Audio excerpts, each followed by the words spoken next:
India alliance टूट चुका है। हालांकि ये गठबंधन तब ही टूट गया था जब नीतीश कुमार इस गठबंधन से अलग हो गए थे। उसके बाद अलायंस धीरे धीरे बिखरने लगा और अब तो नौबत ये है कि अलायंस पूरी तरीके से टूट चुका है। इसकी शुरुआत उत्तर प्रदेश से हुई है, वो कैसे सब आपको दिखाएंगे, लेकिन उससे पहले आयन भारत को जरूर सब्सक्राइब कीजिए। नमस्कार, मैं मंजू रुधियाल और आप सभी का स्वागत है आयन भारत।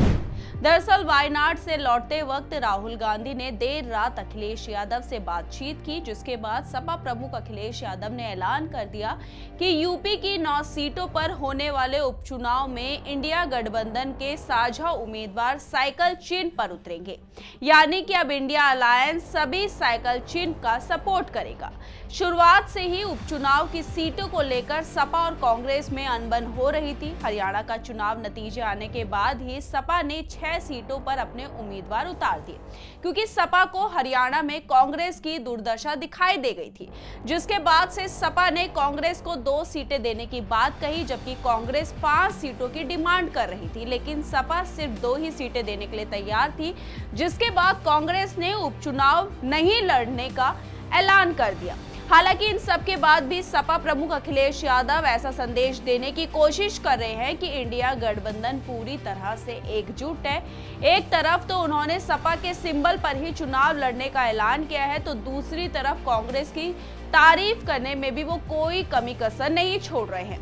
अखिलेश यादव ने एक्स पर लिखा कि बात सीट की नहीं, जीत की है। इस रणनीति के तहत इंडिया गठबंधन के संयुक्त प्रत्याशी सभी 9 सीटों पर समाजवादी पार्टी के चुनाव चिन्ह साइकिल के निशान पर चुनाव लड़ेंगे। कांग्रेस और समाजवादी पार्टी एक बड़ी जीत के लिए एकजुट होकर कंधे से कंधा मिलाकर साथ खड़ी है।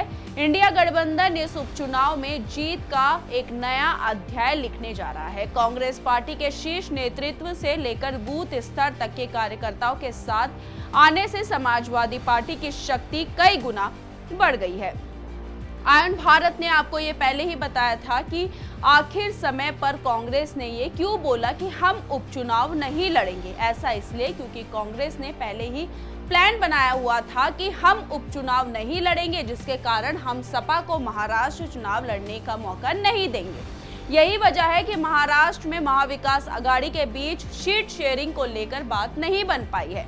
और अब उपचुनाव में अखिलेश यादव के बयान ने यह भी साफ कर दिया है कि इंडिया अलायंस के बीच सब कुछ ठीक नहीं चल रहा है। एक तरफ उत्तर प्रदेश में उपचुनाव, दूसरी तरफ महाराष्ट्र में विधानसभा चुनाव। पहले उपचुनाव को लेकर सीट को लेकर लड़ाई हो रही थी। कांग्रेस और सपा के बीच में ये तय नहीं हो पा रहा था कि कौन कितनी सीट पर अपने उम्मीदवार उतारेगा।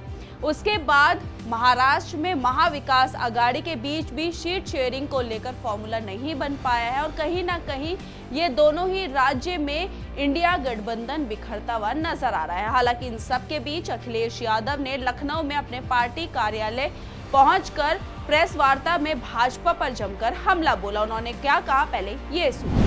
अगर इन्होंने कुछ काम किया होता या निवेश लाए होते तो वो दिखता जमीन पर।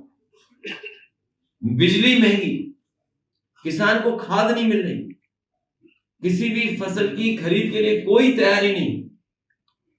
अभी भी सड़कों पे जानवर हैं और पिछड़े, दलित और जो गरीब लोग हैं, उन समाज के साथ न जाने क्या क्या हो रहा है। जबकि कांग्रेस यादव ने यह भी कहा कि इंडिया गठबंधन उपचुनाव मिलकर लड़ेगा। हालांकि इंडिया गठबंधन मिलकर उपचुनाव लड़ रहा है, लेकिन अकेले सपा को सपोर्ट कर रहा है। इस पूरी खबर पर आपकी क्या राय है? अपनी राय हमारे कमेंट बॉक्स में जरूर लिखिएगा और इस वीडियो को ज्यादा से ज्यादा शेयर कीजिए। धन्यवाद।